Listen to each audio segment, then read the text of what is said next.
सबसे पहला साधन है नाम जप। जितना अधिक नाम जप करोगे उतना ही आपके हृदय की मलिनता नष्ट होगी। जो निर्मल सिद्ध संत हैं वो भी निरंतर नाम जप करते रहते हैं।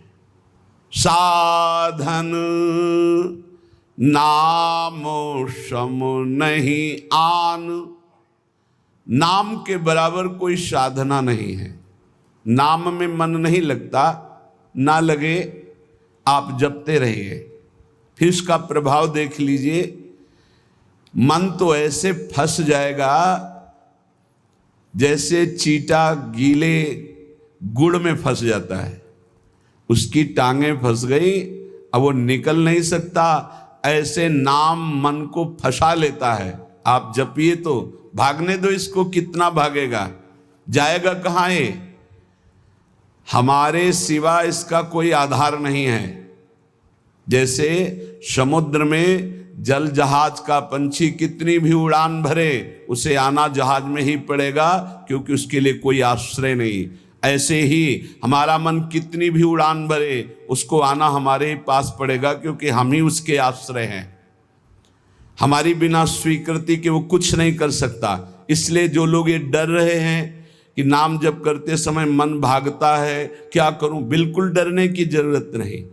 बहुत धैर्यपूर्वक जहाँ जहाँ जाए वहाँ से हटा के नाम में लगाओ, या जहाँ जहाँ जाए वहाँ प्रभु को देखो। अगर ऐसा भी नहीं हो रहा तो छोड़ दो, नाम पर ध्यान दो।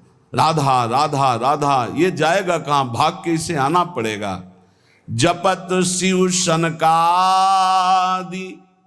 शारद नारदादि सुजान, साधन नाम सम नहीं आन। भगवान शंकर को क्या चाहिए? समस्त बोध शास्त्रों का, स्वरूप का, सिद्धियों का इन्हीं के चरणों की आराधना से होता है, देवाधिदेव महादेव की आराधना से। वो भी हरि नाम जपते हैं, वो भी भगवान नाम जप करते हैं। सनकादि को क्या, ये तो परम सिद्ध है, पर हरिशरणम हरिशरणम हरिशरणम। सरस्वती जी तो सबको बुद्धि प्रदान करती, पर ये भी नाम जप करती हैं। नारद जी का तो प्रसिद्ध ही है नारायण नारायण नारायण।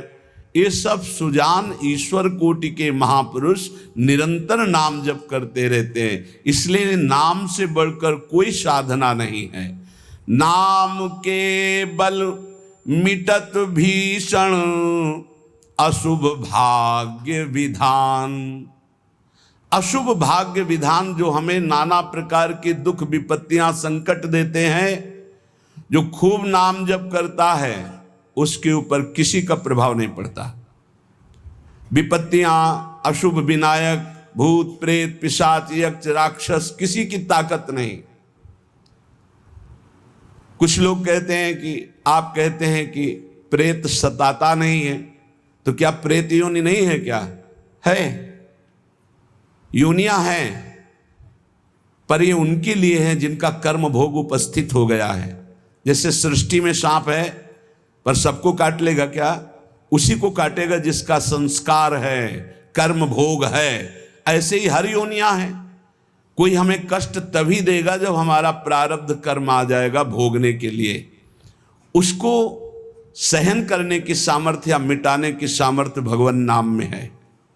विश्वास कीजिए, राधा वल्लभ भजत भज भली भली सब होए, जीते विनायक शुभ शुभ विघ्न करे नहीं कोई। विघ्न करे नहीं कोई, डरे कलिकाल कष्ट भय, हरे सकल संताप हरस हरि नाम जपत जय। जिसके मुख में नाम चलता रहता है, जो अशुभ प्रारब्ध है वो भी बहुत क्षीण होकर प्राप्त होता है। जैसे हमने कई बार सत्संग में सुनाया कि काशी में एक बहुत नाम जापक युगल उपासक रहते थे। पूज्य श्री मथुरा दास जी के श्रीमुख से सुना। वो कभी विश्वनाथ जी के दर्शन करने नहीं जाते थे, समय ही नहीं था।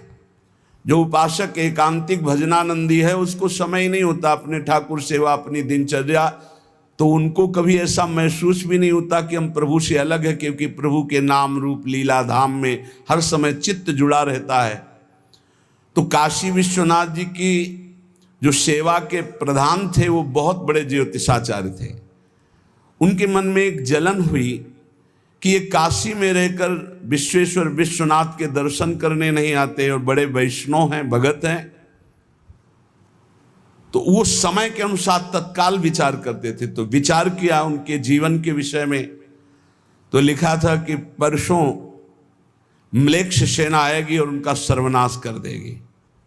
तो उनका हाँ, विश्वनाथ जी के दर्शन न करने से अशुभों का नाश नहीं होता, जरूर इनको अशुभ भोगना पड़ेगा। और वो नाम जापक थे, उनका प्रारब्ध था। उन्होंने ज्योतिष के द्वारा विचारा और परसों गए। जब वहाँ गए तो पूछा कि वो भगत जी कहाँ? बोले स्नान कर रहे हैं। बोले मध्याह्न में स्नान? बोले ये तो पता नहीं, पर स्नान कर रहे हैं। स्नान करके आए तो उन्होंने कहा मेरी ज्योतिष आज तक कभी गलत नहीं हुई।